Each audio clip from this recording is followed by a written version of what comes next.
네, 의사들이 문재인 케어 중단을 촉구하면서 어제 서울에서 두 번째 대규모 집회를 열었습니다. 자, 지난해 12월에 이은 두 번째 집회인데요. 사람도 더 많아졌고 집회 열기도 한층 뜨거웠습니다.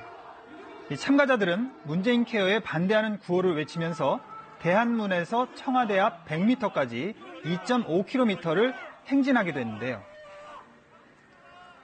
자, 문재인 케어는 건강보험의 보장성을 강화하겠다는 정책입니다. 그런데 왜 의사들이 반대를 하고 나선 걸까요? 핵심 쟁점은 건강보험이 적용되지 않는 비급여 항목을 대폭 줄이는 비급여 진료의 급여화입니다. 이게 문제가 되는 이유는 바로 의사들의 수입과 직결되기 때문인데요. 비급여가 급여 항목이 되면 진료비가 낮아져서 의사들의 수입이 줄어들게 됩니다. MRI 검사를 예로 들어보면요.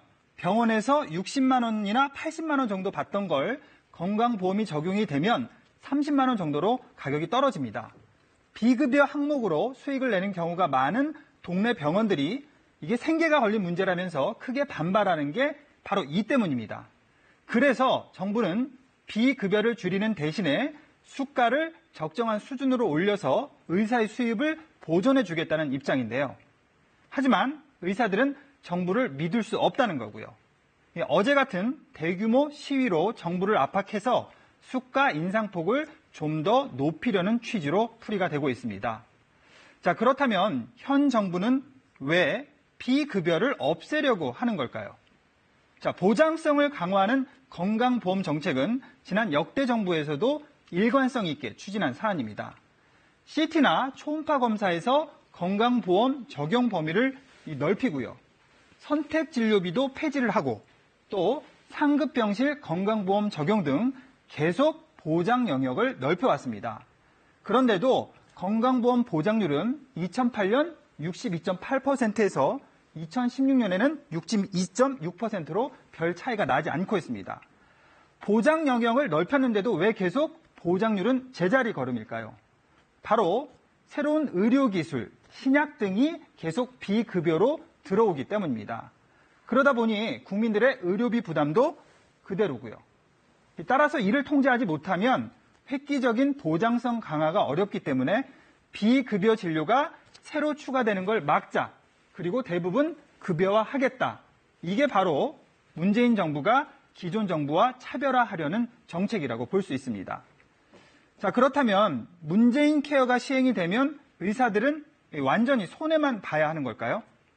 건강보험 수가가 적정선으로 올라가서 비급여 진료나 과잉 진료를 하지 않아도 병원을 유지할 수 있다면 의사들도 환영을 하겠죠. 문제는 수가 인상폭인데요.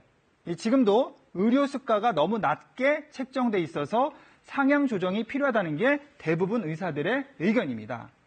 다만 지금도 의료 수가가 높다고 생각하는 시민들도 있어서 이 부분은 국민과의 공감대 형성을 통한 사회적 합의가 필요해 보입니다. 또 한 가지, 시민들 입장에서는 문재인 케어가 시행이 되면 건강보험료가 올라가서 국민 부담이 늘어나진 않을까, 이 걱정이 될 수도 있겠죠. 정부는 문재인 케어가 5년간 31조 원이 들어갈 것으로 추산을 하고 있습니다. 건강보험 누적 흑자액 20조 원을 투여해도 부족한 액수라서 매년 3%가량의 건강보험료 인상이 예상이 됩니다. 자, 이런 가운데 오는 25일에 그동안 중단됐던 의정협의체가 재개될 예정입니다. 정부와 의사가 다시 머리를 맞댄 이 자리에서 의사들은 문재인 케어 취지를 이해하고요.